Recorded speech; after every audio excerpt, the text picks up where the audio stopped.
Bien, bonjour à toi, je m'appelle Serge Bindi et je te souhaite la bienvenue dans ce tout dernier épisode de notre saison consacrée au consulting. Alors, dans cette saison, je t'ai enseigné tellement de choses, tu as appris déjà tellement de choses, tu as appris comment il est possible pour toi d'identifier tes compétences, de les transformer en produits, en services et de trouver les clients sur Internet qui sont intéressés à les acheter de manière dynamique. Je t'ai appris comment tu négocies les contrats, je t'ai appris comment tu confectionnes le contrat de manière à ce qu'il puisse être signé par tout le monde. Et rendu donc à ce dernier épisode, je vais t'enseigner 9 stratégies que lorsque tu vas les implémenter dans ton cabinet, tu vas réussir de manière absolue, de manière évidente, de manière beaucoup plus facile. Donc, ce dernier épisode est donc consacré à l'apprentissage de ces 9 stratégies-là. Une fois que tu vas les comprendre, que tu vas les appliquer de manière méthodologique dans ton business, tu vas réussir à coup sûr. Donc, je commence donc cet épisode en te parlant de ce que j'appelle la stratégie des formations. Alors, ce que tu dois savoir, c'est que si tu as une compétence, la première chose que tu dois faire, c'est de former les gens. Parce que c'est très facile à comprendre. Parce que ce que tu vas faire, c'est que tu vas mettre sur pied un système de balance qui va te permettre d'avoir non seulement des gens qui sont formés dans la chose que tu fais, dans la compétence que tu as, mais aussi des gens qui veulent avoir cette compétence comme produit, comme service. Alors, je m'explique avec un exemple beaucoup plus concret. Supposons que tu es manager, d'accord? Tu es, peut-être tu es un cadre d'entreprise et tu as fait du management. Alors, tu veux faire de cette compétence, tu veux la transformer en un cabinet de consulting en management. La première chose que tu dois faire, c'est d'organiser des formations en management. C'est la première chose que tu dois faire. Parce que ça va te permettre de faire 3 choses en particulier. Premièrement, ça va te permettre d'asseoir ta compétence. Ensuite, ça va te permettre d'avoir de l'argent directement parce que ces formations seront payantes. Et enfin, ça va te permettre d'avoir une main-d'œuvre qualifiée qui comprend ton fonctionnement, qui comprend ta logique et qui te prend comme une espèce de mentor avec lequel tu vas pouvoir travailler. Voilà le premier avantage de la stratégie des formations. La stratégie des formations te permet d'avoir donc des gens qui peuvent travailler avec toi directement. Et le deuxième élément de cette stratégie, c'est que tu vas donc chercher les clients qui sont les entreprises. Donc, quelles sont les entreprises dans lesquelles tu vas aller faire des consulting, tu vas faire du coaching en management, ou alors tu vas faire du placement de personnel, etc., etc. Donc, c'est cette méthodologie en balance qui va te permettre de scaler rapidement ton business de consulting. Donc, première étape, je fais des formations. Les formations vont me permettre de faire 3 choses. Vont me donner de l'argent directement, parce que les formations sont payantes. Ensuite, les formations vont me permettre d'asseoir mes compétences. La meilleure manière de connaître, en fait, c'est d'enseigner. Et troisième élément, les formations vont me donner une main-d'œuvre qualifiée que je pourrais utiliser pour gérer les problèmes en entreprise chez les clients.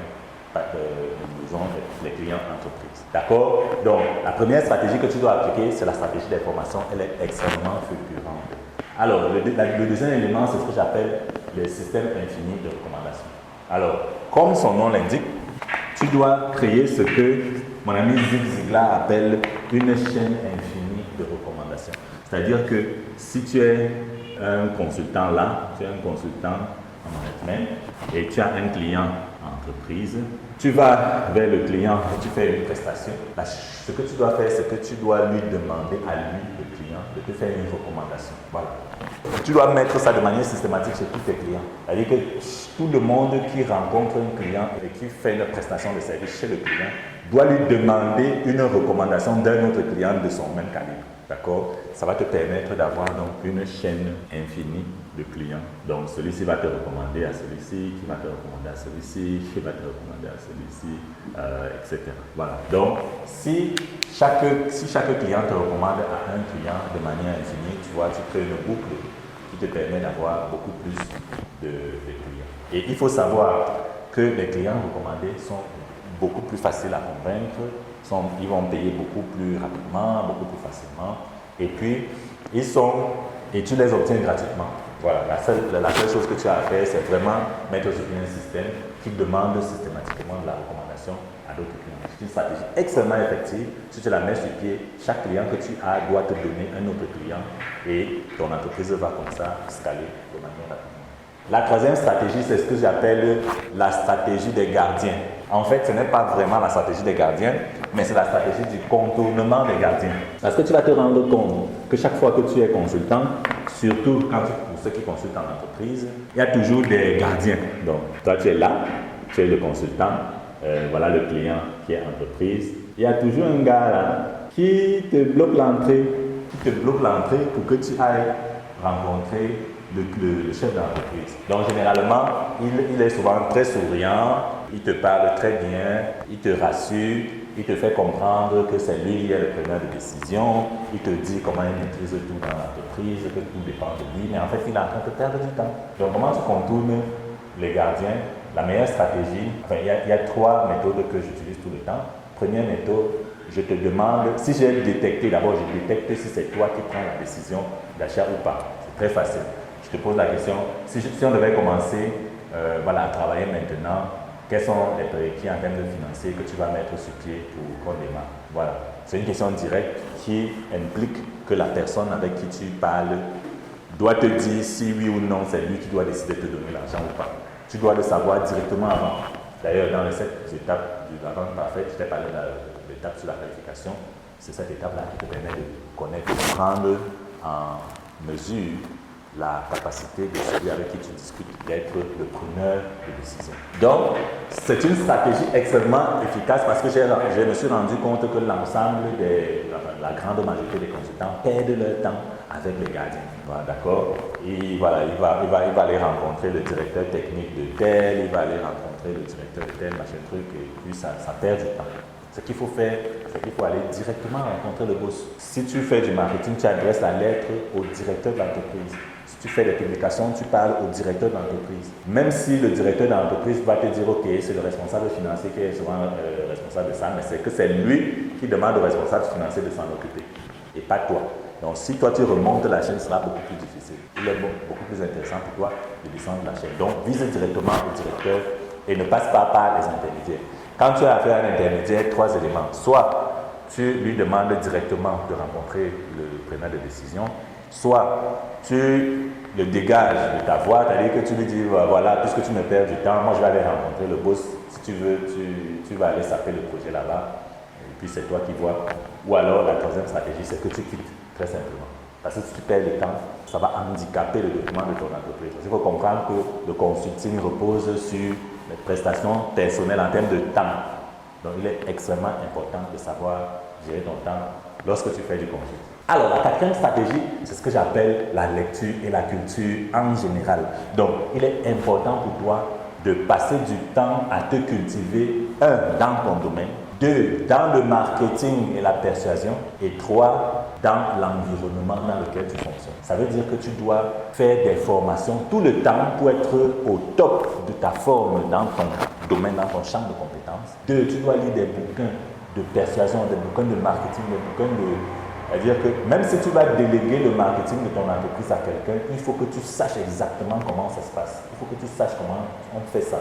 Il faut que tu saches comment on fait pour que le client vienne vers toi et que tu le convaincs à acheter le produit ou le service que tu fais. Tout consultant est d'abord un marketeur. J'espère t'avoir dit ça quand je te parlais de la loi du marketing et lorsque à l'épisode introductif du consulting.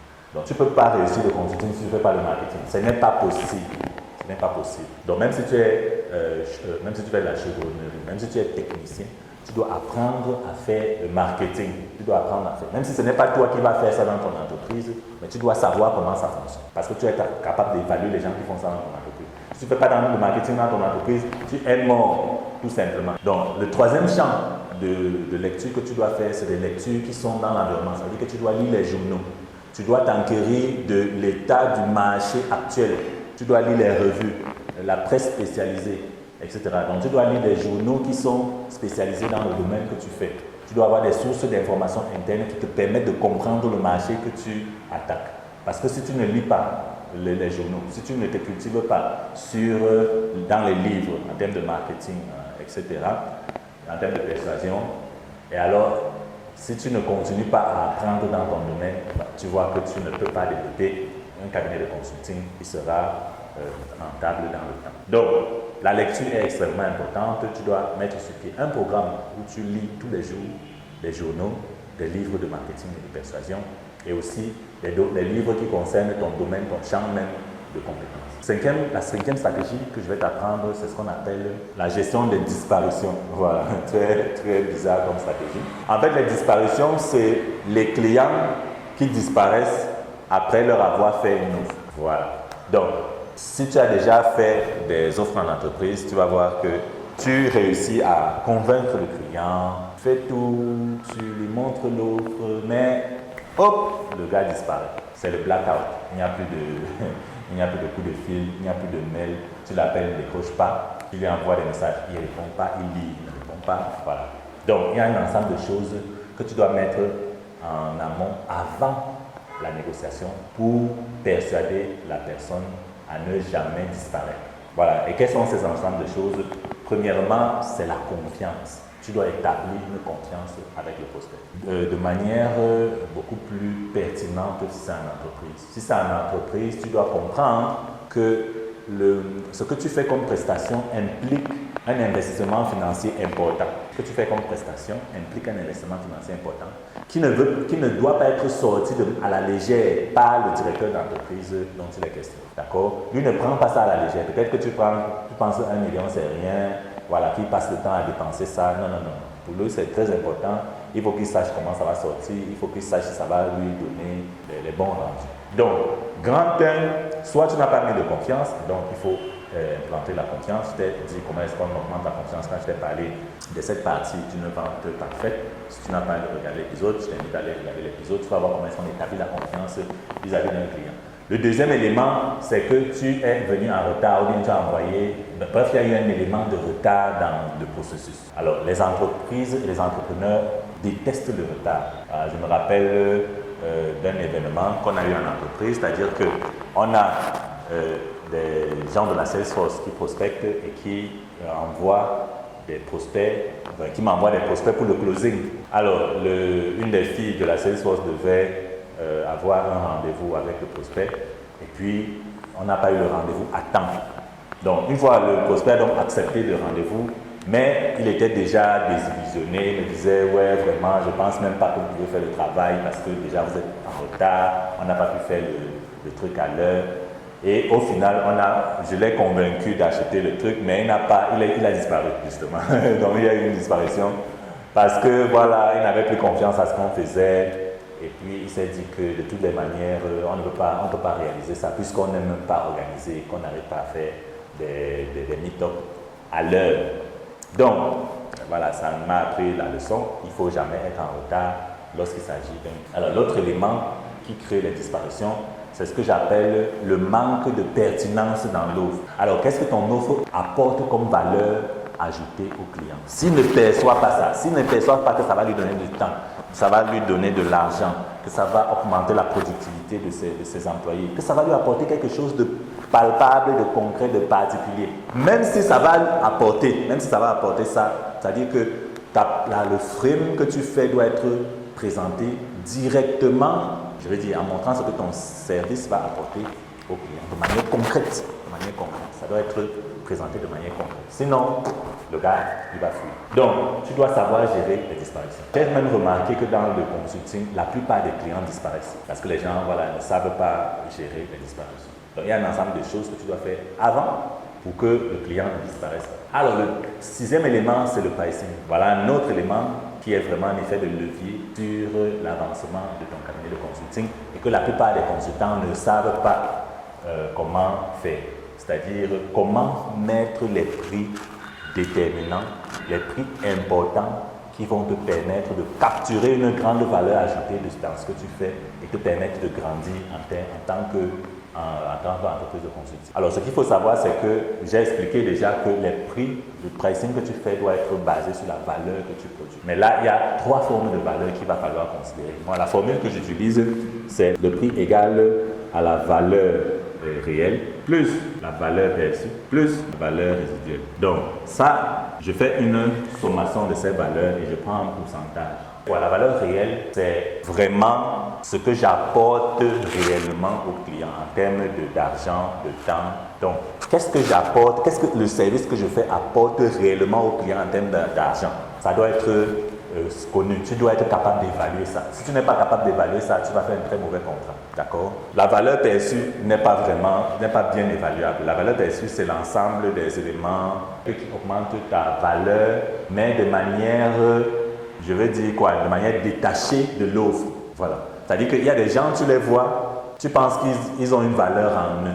Par exemple, par rapport aux habits qu'ils ont portés, à la voiture qu'ils ont. C'est-à-dire le branding qu'ils font d'eux-mêmes augmente leur valeur perçue. C'est-à-dire la valeur qu'on perçoit de ce qu'ils font. Donc la manière de packager ce qu'ils font augmente la valeur de ça. Donc c'est ça qu'on appelle la valeur perçue. C'est un élément très important. Nous allons revenir dessus au troisième élément quand je vais te parler de la marque, de la marque de ton cabinet de consulting. Tu dois aussi être un élément de ta valeur perçue.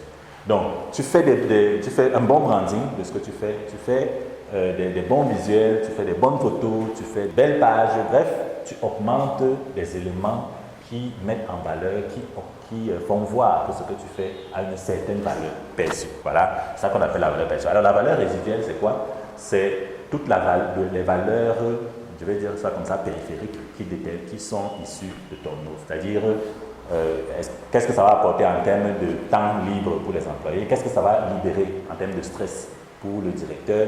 Qu'est-ce que ça va libérer en termes de temps pour toute l'équipe?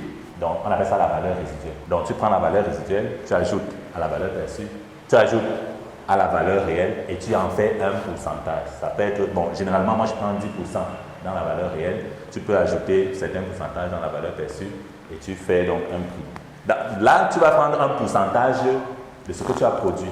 C'est ça qui va déterminer donc ton prix. D'accord? Donc, tu peux prendre par exemple 10%, tu ajoutes 2%, tu ajoutes 3%.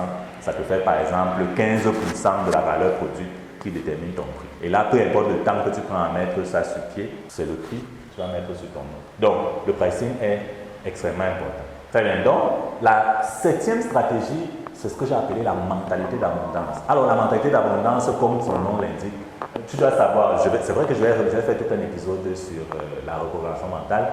Je vais te parler de comment est-ce que tu changes ton mindset pour pouvoir avoir une mentalité d'abondance. La mentalité d'abondance, c'est quoi? C'est la capacité d'être conscient que tu peux avoir tout ce que tu veux dans la vie. Il faut être conscient que tu peux avoir tout ce que tu veux dans la vie. Que tout ce que tu veux faire, tu peux le faire.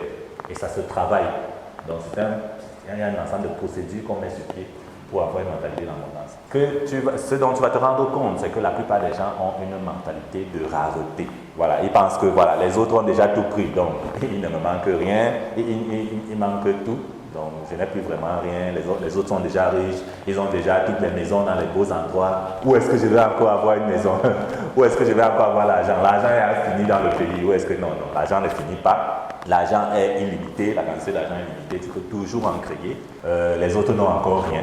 Non, encore rien. La quantité de richesse qui existe est encore illimitée. Tu peux avoir tout ce que tu veux. Tu dois la capacité en toi-même d'accepter et de recevoir les gens vers toi, parce que ce qui se passe dans les disparitions aussi, c'est qu'avec certains clients, il faut être capable de les laisser partir. C'est-à-dire que c'est même le prérequis dans n'importe quelle négociation. Tu dois venir à la table de négociation avec l'idée que non, si ça ne fonctionne pas, je laisse tomber ça. Je laisse tomber. Donc, on appelle ça la mentalité d'abondance. Si je n'ai pas le client, si j'aurai encore d'autres clients, il n'y a pas de problème. Donc, je ne vais pas me pervertir, je ne vais pas courir derrière les clients. Je ne vais pas. C'est très difficile la mentalité d'abondance, je dois te dire. Donc, c'est pour ça que je vais créer tout un épisode, peut-être même toute une saison là-dessus, sur la reprogrammation mentale, changement du mindset, etc., pour te permettre de savoir comment est-ce qu'on acquiert vraiment une mentalité d'abondance. Donc, c'est un élément stratégique extrêmement important. Si tu n'as pas la mentalité d'abondance, tu ne peux pas construire un cabinet de consulting qui est vraiment grand. En fait, c'est même pour ça que la plupart des cabinets de consulting que tu vois ressemblent à rien. L'autre chose, c'est que ça te permet aussi de scaler. C'est-à-dire que tu te dis que non. Par exemple, tu vois des consultants qui ont des cabinets depuis 10 ans, depuis 12 ans, c'est toujours des petits trucs comme ça dans une petite ville avec un seul bureau. À un moment, moi, je me demande, c'est quoi? C'est-à-dire que qu'est-ce qui se passe dans son cerveau? Il ne veut pas grandir, le mec, ou quoi? Donc, il est toujours là avec ses 2 employés, pas de clients, depuis des années, dans un petit coin, dans un petit bureau. En fait, c'est parce qu'il n'a pas une mentalité d'abondance. Tu dois être capable de penser à un cabinet de consulting multinational. Les autres le font. Pourquoi pas toi? Ils n'ont pas 5000 têtes. Donc, tu dois être capable de mettre ton entreprise aux États-Unis, en France, au Cameroun. Tu dois être capable de penser ça dans ta tête. Ça doit être comme ça. D'accord? On appelle ça la mentalité d'abondance. La 8e stratégie, c'est ce que j'appelle l'accessibilité. Donc, tu dois être accessible. Voilà. À ne pas confondre avec disponibilité. Tu dois être accessible mais non disponible. Ça peut être très facile pour quelqu'un de te contacter, de te parler. Ça doit être très facile. Tu dois laisser des numéros, tu dois laisser des contacts, tu dois laisser des trucs. Et que tout le monde doit être capable de te parler. Il faut avoir la dynamique mentale d'être capable de discuter avec n'importe qui, de parler avec n'importe qui. Mais attention, tu ne dois pas être disponible parce que ton temps coûte beaucoup d'argent. Tu dois mettre des systèmes qui priorisent les tâches sur lesquelles tu vas te concentrer. Mais tu dois être capable d'être contacté par n'importe qui. Donc, tu dois augmenter ton accessibilité et tu dois réduire ta disponibilité. Très important. Enfin, la dernière stratégie, c'est la marque. Alors, la marque, c'est l'élément principal de ce que j'appelle la valeur perçue. La marque, c'est quoi en fait? Il faut que tu comprennes ça. Donc, d'abord, ce n'est pas un logo et machin truc. Bon, je sais que j'ai créé un épisode où j'étais parlé de comment est-ce qu'on crée une marque et j'étais parlé de comment est-ce que tu crées un logo. En fait, ce n'est pas ça la marque. Si tu veux, sur le plan marketing, la marque, c'est ce dont pensent les gens de ton entreprise quand tu n'es pas là. Voilà. Si tu as créé une entreprise et que les gens pensent, supposons que ton entreprise s'appelle Tantampion Consulting, et toi, tu n'es pas là, et il y a un groupe de personnes qui parlent de Tantampion Consulting, ils pensent à quoi? Quelle est l'image qu'ils projettent? Quel est le truc à quoi ils pensent? À quoi on pense quand on pense à ta marque? Voilà. À quoi on pense quand on pense à ton entreprise? Est-ce qu'on pense à la qualité? Est-ce qu'on pense au service? Est-ce qu'on pense à la rapidité? Est-ce qu'on pense au branding? Est-ce qu'on pense à la valeur ajoutée? Est-ce qu'on pense à ce genre de trucs? Voilà. Il faut que tu conçoives ce dont tu veux qu'on pense quand on pense à ta marque, quand on pense à ton entreprise. Et c'est ça que j'appelle une marque. Alors, une marque forte, par exemple, si je te dis McDonald's, c'est vrai que peut-être tu n'es pas aux États-Unis, mais ceux qui sont aux États-Unis ont déjà quelque chose dans leur tête quand je dis McDonald's. Quand je dis Amazon, voilà, tout le monde a quelque chose dans son... Quand je dis Apple, tout le monde a quelque chose dans son esprit. Quand je dis Facebook, voilà, tout le monde a quelque chose. Tout le monde peut penser plus ou moins à quelque chose. C'est-à-dire que si on fait un focus group où on prend des gens, on les met dans une salle, on leur dit, OK, quand je vous dis Facebook, vous pensez à quoi? Tu vas voir que l'ensemble des éléments qu'ils vont citer rejoignent à peu près, se ressemblent à peu près. Et est-ce que ça constitue un élément d'identité de ce que Facebook a voulu qu'on pense de lui quand il n'est pas là? Donc c'est ça qu'on appelle une marque. C'est un élément extrêmement fort, un élément que tu dois cultiver, un élément que tu dois imprimer dans ce que tu fais en termes de visuel, en termes de couleur, en termes de nom, en termes d'identité. Et les d'autres éléments qui sont très forts dans la marque sont les modèles personnels. Quels sont les modèles que tu as créés dans ton secteur d'activité? Tu ne peux pas être un consultant si tu n'as pas de modèle, si tu n'as pas de graphique, si tu n'as pas de livre avec des éléments de propriété intellectuelle que tu as créés ou que vous avez créés dans votre cabinet. Donc, tu ne seras pas vraiment pertinent. Si tu as fait du management, tu n'as pas des modèles de management, tu n'as pas des systèmes qui ont réussi, tu n'as pas des schémas, tu n'as pas des éléments de propriété intellectuelle qui ont ton nom, qui ont la marque que tu fais. Tu ne peux pas grandir en termes d'entreprise. Tu vas voir que tous ceux qui sont des grandes entreprises de consulting ont réussi à faire ce genre de choses. Donc, l'objectif de ce dernier épisode était donc de présenter les 9 stratégies qui vont te permettre de faire exploser ton cabinet de consulting, d'arriver à des sphères extrêmement élevées et te permettre de gagner beaucoup d'argent avec cette activité. Et je t'ai donc présenté la stratégie d'information, le système infini de recommandations, je t'ai présenté le contournement des gardiens, je t'ai dit comment est-ce que tu fais pour te cultiver. Tu dois aller sur tes compétences, tu dois aller sur le marketing et l'influence et tu dois aller sur les éléments environnementaux qui sont dans ton environnement. Je sais que c'est une tautologie, mais tu comprends. Ensuite, tu dois gérer la disparition des clients, tu dois savoir comment faire le pricing, tu dois avoir une mentalité d'abondance, tu dois être accessible mais pas disponible. Et enfin, tu dois créer une marque forte qui représente ton cabinet. Alors, j'espère que cet épisode t'a intéressé. Si tu as une question, tu me la poses en commentaire. Je me ferai un plaisir d'y répondre. Si tu as une suggestion, tu me la dis aussi. Je t'invite à regarder les liens qui sont dans la description. Tu pourras prendre rendez-vous avec nous, discuter avec nous, savoir ce qu'on peut faire pour toi, pour ton business, pour ton entreprise, etc. Si tu ne t'es pas encore enregistré, je te prie de bien vouloir le faire directement. tu cliques sur le bouton rouge abonner et ensuite tu cliques sur la cloche de notification qui va te permettre de recevoir des messages de temps en temps. Alors, moi je m'appelle Serge Bindi et je te donne rendez-vous au sommet.